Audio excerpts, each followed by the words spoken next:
Good evening and welcome to the channel's studios here in London with your international news around the world in 5. Thank you. So, if you look at that, Donald Trump's decision to impose new tariffs on all goods entering the US has been criticized by leaders from around the world. The US president announced a universal 10% tariff on all imports into the US from the 5th of April. Around 60 countries will also be hit with steeper tariffs from the 9th of April. China has expressed its opposition to the move and has warned it will take resolute countermeasures against the US, while the EU has also said it will hit back. Mr. Trump said the measures were payback for unfair trade policies and would make America wealthy again, adding that he had been very kind in his decisions. So 67%, so we're going to be charging a discounted reciprocal tariff of 34%. I think, in other words, they charge us, we charge them less. So how can anybody be upset? They will be, because we never charge anybody anything. But now we're going to charge. European Union, they're very tough, very, very tough traders. You think of the European Union, very friendly. They rip us off. It's so sad to see.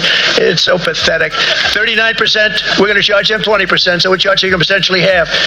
Australia's exports to the United States represent about under 5% of our goods exports. Okay, so let's have some perspective here about standing up for Australia's national interest. On our response, all I can say is that there will be one. It will happen at the appropriate moment after the expected announcement later this evening. Let me be clear with the House. A trade war is in nobody's interests. And the country deserves, and we will take, a calm, pragmatic approach.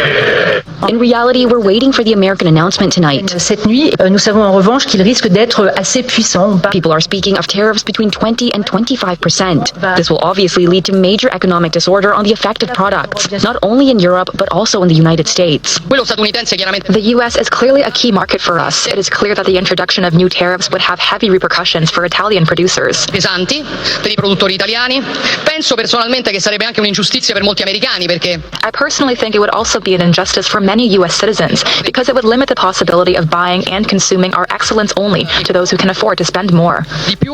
Hungary's government has announced it is withdrawing from the International Criminal Court. The move was announced by a senior official in Prime Minister Viktor Orban's government hours after Israel's leader Benjamin Netanyahu, who is sought under an ICC arrest warrant, arrived in Hungary for a state visit. Orban had invited Netanyahu as soon as the warrant was issued last November, saying the ruling would have no effect in his country.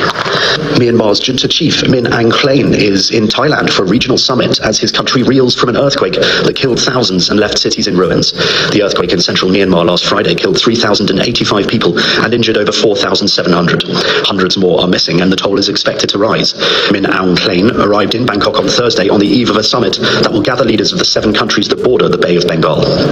Newly released photographs have shown the moment 2 ships collided during last month's North Sea crash. It comes as preliminary investigations have found that neither ship had a dedicated lookout.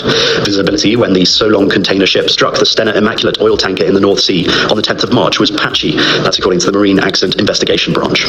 And dozens of destructive tornadoes have hit as severe weather lashed the Midwest and south of the US on Wednesday evening.